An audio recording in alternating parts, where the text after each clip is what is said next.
Welcome to Politicos. ఈరోజు మనం మేడ్చల్ పట్టణంలోని జిల్లా గ్రంథాలయంలో ఉన్నాము. ఇక్కడ ఏమేమి బుక్స్ ఉన్నాయి, ఎంతమంది పాఠకులు వస్తారు, వారికి ఉన్న కనీస సౌకర్యాలు ఏమిటి, వారిని అడిగి తెలుసుకుందాం. జిల్లా గ్రంథాలయ సంస్థ చైర్మన్ శ్రీనివాసరెడ్డి గారు మనతో ఉన్నారు. ఈ గ్రంథాలయానికి రోజు ఎంతమంది పాఠకులు వస్తారు, సిటింగ్ కెపాసిటీ ఎంత ఉంది, వారికి కనీస సౌకర్యాలు ఏమేమి ఉన్నాయో వారిని అడిగి తెలుసుకుందాం. నా పేరు శ్రీనివాసరెడ్డి. జిల్లా గ్రంథాలయ సంస్థ చైర్మన్గా 2024 నవంబర్లో ప్రభుత్వం నియమించింది. ఆ తర్వాత మనం ఛార్జ్ తీసుకున్న తర్వాత 2 సర్వసభ్య సమావేశాలను ఏర్పాటు చేసుకొని దాంట్లో భాగంగా మన జిల్లాలో ఉన్నటువంటి పాపులేషన్కు అనుగుణంగా ఎన్ని లైబ్రరీలు అవసరం ఉన్నాయి, ప్రస్తుతం ఎన్ని నడుస్తున్నాయి అని చెప్పేసి ఒక అంచనా తయారు చేసుకొని ప్రస్తుతం నడుస్తున్నటువంటి 17 లైబ్రరీలు అలాగే ఒక గ్రామీణ శాఖ గ్రంథాలయంతో కలుపుకొని 18 నడుస్తూ ఉన్నాయి. ఇప్పుడున్న జనాభాకు అవి సరిపోవటం లేదని చెప్పేసి చాలా పెద్ద ఎత్తున మాకు లైబ్రరీలు కావాలి, మా మున్సిపాలిటీ కావాలని చెప్పేసి చాలా రిప్రజెంటేషన్స్ రావడం జరిగింది. అందులో భాగంగానే గత సర్వసభ్య సమావేశంలో జిల్లా మొత్తాన్ని కలిపి ఒక 14 లైబ్రరీలు అవసరం ఉన్నాయి అని చెప్పేసి నిర్ధారించుకొని అందుకు అనుగుణంగా సమావేశంలో తీర్మానం చేసి ప్రభుత్వానికి పర్మిషన్ గురించి ప్రతిపాదనలు పంపడం జరిగింది.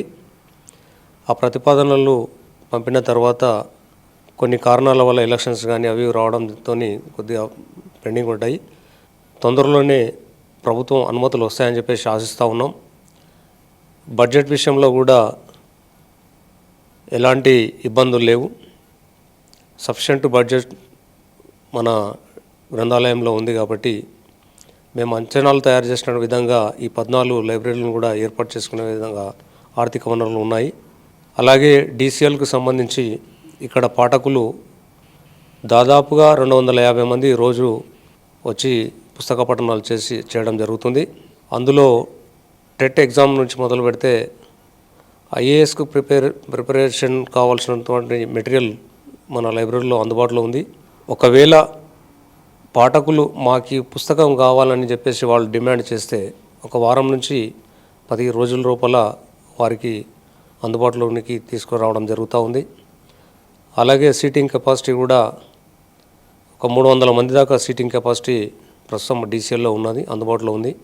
ఒకవేళ ప్రభుత్వం మరి ఉద్యోగాలకు నోటిఫికేషన్లు జారీ చేస్తే ఎగ్జామ్స్కు ప్రిపేర్ కావడానికి ఇంకా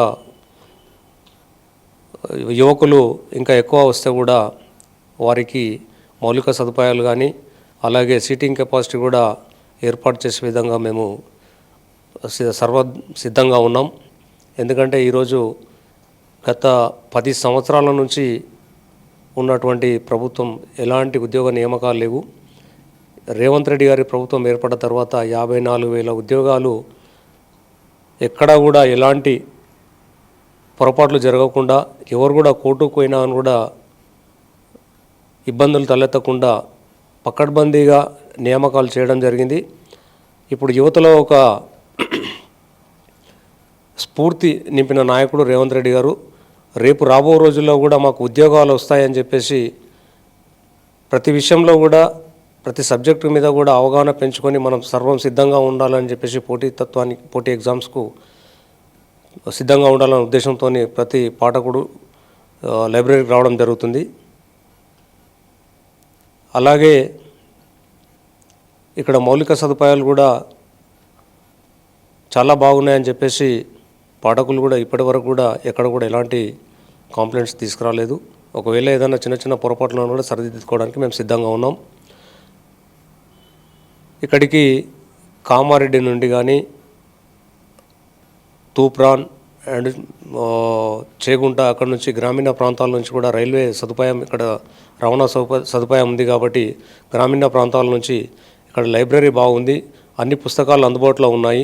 ఒకవేళ లేకపోతే కూడా వీళ్ళు డిమాండ్ ప్రకారం తెప్పించే విధంగా అక్కడ మంచి మనకు సహకారం అందిస్తున్నారు అని చెప్పేసి ఉద్దేశంతో గ్రామీణ ప్రాంతాల నుంచి కూడా ఇక్కడ వచ్చేసి చదువుకోవాలన్న సంకల్పంతో వస్తూ ఉన్నారు. వారికి కొద్దిగా భోజనం విషయంలో కూడా కొద్దిగా ఇబ్బందులు తలెత్తాయని చెప్పేసి కొద్దిగా డిమాండ్ ఉన్నది. కానీ అది ఎంతవరకు సాధ్యాసాధ్యాలు మనం ఏర్పాటు చేయగలమని చెప్పేసి అంచనా రూపొందించుకొని దానికి అనుగుణంగా ఏర్పాటు చేయాలా వద్దా అనేది ఒక నిర్ణయానికి వచ్చి ఎంతమంది అసలు గ్రూప్స్కి ప్రిపేర్ అవుతున్నారు, పోటీ పరీక్షలకు ప్రిపేర్ అవుతున్నారని చెప్పేసి ఒక ప్రణాళిక తయారు చేసుకొని మనం ఏర్పాటు చేద్దామన్న ఉద్దేశం, ఒక అంచనా అయితే ఉన్నది మాకు. అది త్వరలోనే ఒక రూపకల్పన చేసుకొని ఏర్పాటు చేస్తామని చెప్పేసి సందర్భంగా తెలియజేస్తా ఉన్నాం. జిల్లా గ్రంథాలయ సంస్థ ఇన్ఛార్జ్ సెక్రటరీగా పనిచేస్తున్నాను. నా పేరు పి సురేష్ బాబు. జిల్లా గ్రంథాలయ సంస్థ మేడ్చల్ జిల్లా యందు దాదాపుగా 3,92,000 పుస్తకాలు ఉన్నాయి. అదేవిధంగా విజిటర్స్ వచ్చేసి 3,32,600 మంది ప్రతిరోజు గ్రంథాలయాన్ని వినియోగించుకోవడం జరుగుతున్నది. అదేవిధంగా ఇక్కడ మెంబర్షిప్ కూడా 23,178 మంది మరియు పోటీ పరీక్షల నిమిత్తము ప్రిపేర్ అవుతున్నటువంటి నిరుద్యోగ యువత దాదాపుగా సంవత్సరంలో 84,000 మంది గ్రంథాలయాన్ని ఉపయోగించుకోవడం జరిగింది. ఇందులో మారుమూల ప్రాంతాల నుండి కూడా ఈ గ్రంథాలయాన్ని ఉపయోగిస్తున్నారు. అన్ని సౌకర్యాలు ఇక్కడ ఉన్నందుకు ప్రక్క జిల్లాల నుండి కూడా రావడం జరుగుతుంది. వారికి ఇంకా ఏమైనా మౌలిక వసతులు కానీ ఇతరత్ర కల్పించాలి అనే ఉద్దేశంతో చైర్మన్ గారితో కూడా చాలాసార్లు డిస్కషన్ చేయడం జరిగింది. వారు కూడా దానికి సానుకూలంగా స్పందించడము మరియు మధ్యాహ్న భోజన పథకం చాలామంది పిల్లలు డిమాండ్ చేయడం జరుగుతున్నది. మారుమూల గ్రామాల నుండి రావడం వలన ఉదయం నుండి సాయంత్రం అంటే దాదాపుగా రాత్రి 10 గంటల వరకు గ్రంథాలయాన్ని ఉపయోగించుకొను సమయంలో వారి సమయాన్ని పొదుపుగా ఉండే విధంగా కాపాడాల్సిన అవసరము గ్రంథాలయానికి ఉన్నది. కాబట్టి మధ్యాహ్న భోజన పథకంలో కూడా వీలైనంత వరకు సానుకూలంగా చర్యలు తీసుకొనగలమని ఈ సందర్భంగా తెలియజేయుచున్నాము. నా పేరు రవీంద్ర బాబు, మేడ్చల్ అండి. ఇక్కడ మేము ప్రతిరోజు వస్తాము. పేపర్లు అన్నీ అవైలబుల్ ఉంటాయి. ప్రతి పుస్తకం కానీ ఇక్కడ ఫెసిలిటీస్ కానీ అన్నీ బాగుంటాయి. నా పేరు జగన్ రావు. నేను గ్రూప్స్ ఆల్రెడీ ఎగ్జామ్ రాసిన, మళ్ళీ ఇప్పుడు డిఎస్సి ప్రిపరేషన్ జరుగుతుందన్నమాట. గత 1 ఇయర్ నుంచి ప్రిపరేషన్ నడుస్తుంది. ఇక్కడైతే లైబ్రరీలో అన్ని విషయాల్లో బుక్స్ విషయం కానీ ఏదైనా ఫెసిలిటీస్ బాగుంది. ఈ ఇప్పుడు ఈ గ్రంథాలయానికి వచ్చి చదువుకునే వాళ్ళు వివిధ ప్రాంతాల నుంచి వచ్చినారు. ప్రతి ఫెసిలిటీస్ వాళ్ళు యూజ్ చేసుకోవడం వల్ల వాళ్ళకు కూడా సేఫ్ జరుగుతుంది. బయట రెంట్ స్టడీ హాల్స్ ఉంటాయి, కానీ బయట వెళ్ళకుండా ఇక్కడే చదువుకోవడానికి మంచి ఫెసిలిటీస్ ఉన్నాయి. వీళ్ళు కూడా స్టాఫ్ మెంబర్స్ కూడా మంచి సపోర్ట్ చేస్తున్నారు. కానీ ఇక్కడ ఏంటంటే ప్రభుత్వాలు కూడా తీసుకొని కొద్దిగా టిఫిన్ సెంటర్ కావచ్చు, బయట చిన్న చిన్న నిత్యావసర మనకి నిత్యానికి అవసరపడే కొన్ని ఉంటాయి కదా, అవి కూడా ప్రొవైడ్ చేస్తే బాగుంటుంది. నా పేరు మంజా మాధవ్ సింగ్. నేను కామారెడ్డి డిస్ట్రిక్ట్ నుంచి వచ్చాను. ఇక్కడ లైబ్రరీ చదువుకోవడానికి వచ్చాను. నేను ఆర్పిఎఫ్ కానిస్టేబుల్కి ప్రిపేర్ అవుతున్నాను. ఇంకా చాలా నోటిఫికేషన్స్కి కూడా ప్రిపేర్ అవుతున్నాను. నాకేంటంటే ఇక్కడ మిడ్ డే మీల్స్ లాంటివి ప్రొవైడ్ చేస్తే బాగుంటుంది. లైబ్రరీ అనేది బాగుంది, కాకపోతే బుక్స్ ఫెసిలిటీస్ అన్నీ ఉంటే బాగుంటుందని కోరుతున్నాను. ఇక మిడ్ డే మీల్స్ లాంటివి పెడితే బాగుంటుంది. ఎందుకంటే నేను కామారెడ్డికి వెళ్ళి వచ్చాను. కామారెడ్డిలో ఆల్రెడీ ప్రొవైడ్ చేస్తున్నారు, ఇక్కడ చేస్తే బాగుంటుందని కోరుకుంటున్నాను. My name is Bharathi. నేను 1 ఇయర్ నుంచి లైబ్రరీకి వస్తున్నాను. ఓకే, అంతా బాగుంది, ఫెసిలిటీస్ అన్నీ ప్రొవైడ్ చేస్తున్నారు. మనకి ఏం బుక్స్ కావాలో అవన్నీ తెప్పిస్తున్నారు. రీడర్స్కి ఏమేమి రాస్తారో బుక్స్ అవి తెప్పిస్తున్నారు. లైబ్రరీ అంతా బాగుంది. ఇక్కడ మేడం సార్ వాళ్ళు అంతా మంచిగా చూసుకుంటున్నారు. అండ్ నేనేమనుకుంటున్నా అంటే ఇక్కడికి చాలామంది మార్నింగ్ 8 o'clock నుంచి ఈవినింగ్ 8 వరకు ఉంటారు.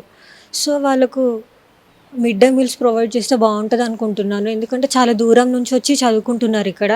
నా పేరు సాత్విక. నేను ఒక 4-5 days నుంచి లైబ్రరీకి వస్తున్నాను. I'm preparing for my 12th boards.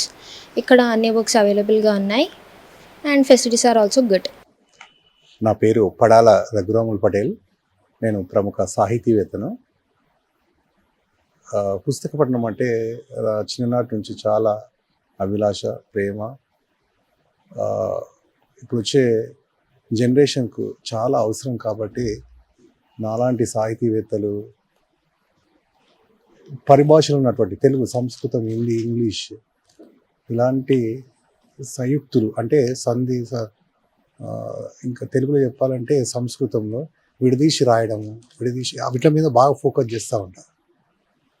నా యొక్క పుస్తక రచన కూడా అదే విధంగా వచ్చే తరాలకు అందాలని ఆశిస్తూ ఉంటా. తర్వాత ఇక్కడ మన గ్రంథాలయంలో దాదాపు నేను పాత గ్రంథాలయం ఉన్నప్పటి నుంచి పుస్తక ప్రియుల్ని. చాలా ఇక్కడ ఫెస్టివల్ చాలా మంచిగా ఉంది, మంచి చక్కటి వాతావరణం. నేను సాయంకాలం కానీ మధ్యాహ్నం కానీ నేను వస్తూ ఉంటా. ఈరోజు మధ్యాహ్నమే రావడం జరిగింది. నాకున్నటువంటి లంచ్ టైం బ్రేక్ టైంలో రావడం జరుగుతుంది. ప్రతిరోజు నాకు లైబ్రరీకి రావడం చాలా ముఖ్యం, దినచర్యలో ఒక భాగం. లైబ్రరీకి రాని రోజు అంటూ ఒక ఉండదనుకుంటా, బహుశా రాని రోజు అంటే ఉంటే ఏదో కోల్పోయినా అన్నట్టుగా అనిపిస్తుంది. దినచర్యలో భాగంగా ప్రతిరోజు చాలామంది మిత్రులు కానీ ఇంకా శ్రేయభిలాషులు కానీ టీవీ చూడడము, ఫేస్బుక్ చూడడము, అటువంటి దాంట్లో పెద్దగా ఏం లేదు. ఉన్నది అక్కడ కూడా ఒక వార్తా సేకరణ అనేది ఉన్నది, కానీ ఏదున్నా బుక్ రైటింగ్లోనే ఉంటుంది. ఈ బుక్ రైటింగ్ అనేది వచ్చే జనరేషన్కి ఇక్కడ ఉన్నటువంటి గ్రూప్ 1 గ్రూప్ 2 ఎగ్జామినేషన్స్ అనేది మనం పుస్తకంలో ఒకటి పెన్ను ద్వారానే మనం అప్డేట్ చేస్తాం తప్ప ఫేస్బుక్ కానీ యూట్యూబ్ కానీ అలాంటిది ఏమి ఉండదు. అలాంటిది ఏం ఉపయోగం ఉండదు. ఉంటుందేమో కొంతవరకు. ఈ జనరేషన్ చాలామంది ఫేస్బుక్ అంత ఇన్స్టాగ్రామ్స్ అలా రకరకాలుగా వెబ్సైట్లు వెతుకుతూ ఉన్నారు. ఎంత వెతికినా 50% అక్కడ రిజల్ట్ ఉంటుంది. అదే ఇక్కడ లైబ్రరీ గ్రంథాలయానికి మనం వస్తే పూర్తి నాలెడ్జ్ 100% నాలెడ్జ్ ఇక్కడ దొరుకుతుంది.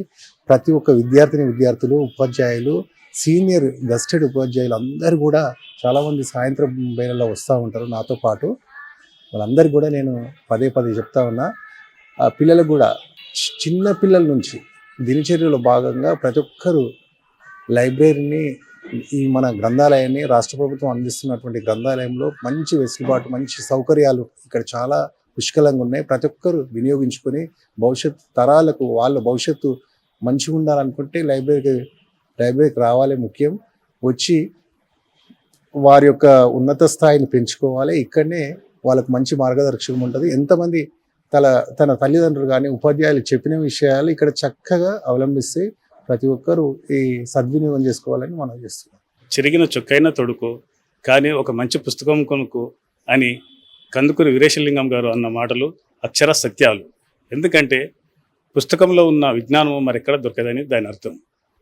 ఇక్కడ లైబ్రరీలో కూడా ఎంతోమంది పాఠకులు రోజుకు 250 నుంచి 300 మంది వరకు వివిధ కాంపిటీషన్ ఎగ్జామ్స్ కోసం వస్తున్నారు, ప్రిపేర్ అవుతున్నారు. ఇక్కడ కనీస సౌకర్యాలు కూడా ఏర్పాటు చేసినామని జిల్లా గ్రంథాలయ సంస్థ చైర్మన్ శ్రీనివాసరెడ్డి గారు కూడా చెప్పారు. భవిష్యత్తులో వారికి మిడ్ డే మీల్ కూడా ఏర్పాటు చేసే అవకాశం ఉందని కూడా తెలియజేశారు.